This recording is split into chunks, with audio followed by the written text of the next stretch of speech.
Between 6:30 and 7 o'clock every morning, the pilgrimage begins.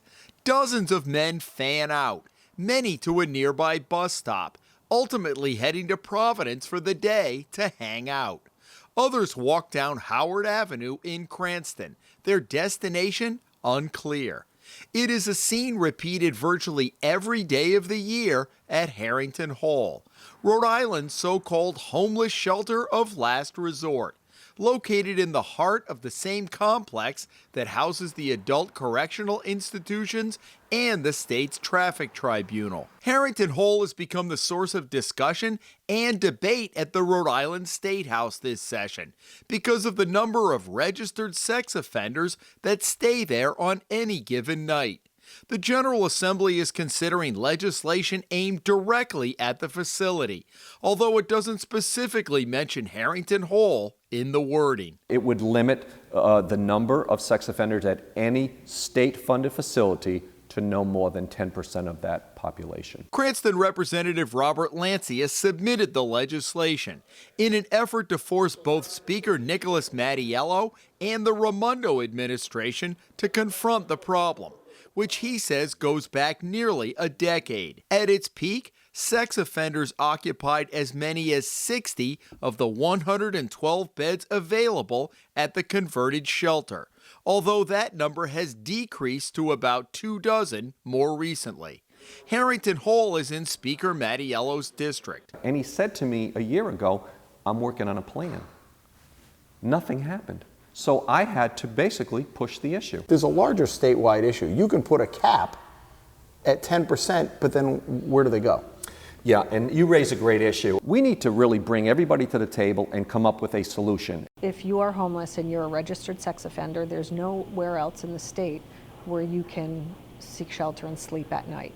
So they're here. Karen Santilli is the president and CEO of Crossroads, Rhode Island, which the state contracts to run Harrington Hall. The story the public has not heard among the spate of recent news coverage is what has happened since Crossroads took over the day-to-day management of Harrington Hall last summer, and the implementation of a philosophy the organization calls Housing First. That basically means that you don't have to prove yourself worthy or able to be housed. We will house and we focus on those who have the highest needs, the longest term, those that have been homeless for years, chronic homeless, those with disabilities.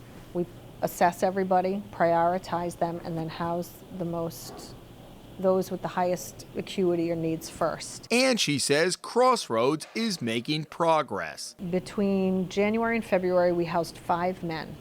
Their total years being homeless with just those 5 men was 47 years. So they'd each been homeless on average 9 years. And now they have their own apartments. So that's huge. Since you took over. Mm-hmm. And that's the goal you talked about. That's our goal. Nobody should have to sleep in an empty, abandoned auditorium with 112 other strangers. The speaker said he is inclined to pass Lancia's bill, but added it doesn't address the larger issue of homelessness and doesn't answer the question of where the sex offenders would go if they were turned away from Harrington Hall because of a strict cap. The critics would say if your bill goes through, then you limit it. Well, where are they going to go? Well, that's why the speaker said that he would pass the legislation with the caveat that we would give, say, a 6-month time frame for the administration to develop these other facilities.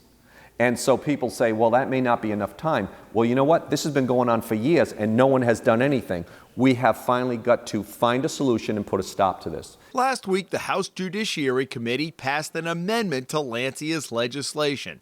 It still calls for a 10% cap on sex offenders, but delays the implementation until January of 2018 to give the administration more time to look at the issue. The legislation will have Mattiello's blessing when it reaches the House floor. Santilli was part of a meeting last month at the Speaker's office about the problem. He understands that if you just put a 10% cap with no other plan in place, what happens to that 12th person that shows up? We don't want to break the law. We can't let them in. Where do they go? Even though you may have a bed available. Correct, because now the law may say no more than 10%. We haven't gotten our hands around the issue. How many folks are we talking about? Then how do you plan for another facility if you don't know how many folks there are? Well, that's why we have this time frame where we bring everybody to the table and say, what are we actually dealing with? What are the numbers? What is the cost? Back at Harrington Hall, Santilli says her preference would be not to build more shelters, rather to put resources into finding housing for the homeless. It costs less to house someone than it does for them to stay in shelter for years and years and years. We're also talking with the governor's office and the administration on what's the best solution for taxpayer dollars, for the people that need our services, for this population, for the people in the community. I mean, there's a lot of concerns here, a lot of stakeholders that want to do the right thing and not waste precious resources, but address the problem. At Harrington Hall, the doors open up every day late afternoon. Those staying for the night check in, get a hot meal, and lights usually go out by 10 o'clock. They have to be out for the day by 7 a.m., unless they have appointments with case managers or the weather is really bad. Santilli says Crossroads has a team of case managers and housing locators, and some personnel assigned directly to work with the sex offender population. They're coming from the ACI, they're coming from intake, they're coming from the court system, they're with family and friends, and something doesn't work out and they end up on the street and they end up here. Crossroads has been trying to address the problem before inmates hit the streets. 6 months prior to their release, a separate team of case managers and housing locators are working inside the ACI with these men so that they're not discharged from the ACI into homelessness. So they're going right into housing. So that's helping to slow down the numbers coming in. You can't succeed in the other aspects of your life if you don't have your own place. And if you do have your own home and you have your own key to your own door and you have your own bed and your own shower, you are more likely to keep your doctor's appointments, stay on your medication. You don't have to worry about people stealing your medication in a shelter or not being able to keep appointments, go to job interviews. You just feel better about yourself when you have your own place to call home.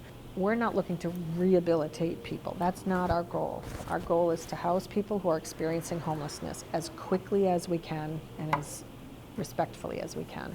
In Cranston, Jim Hummel for the Hummel Report.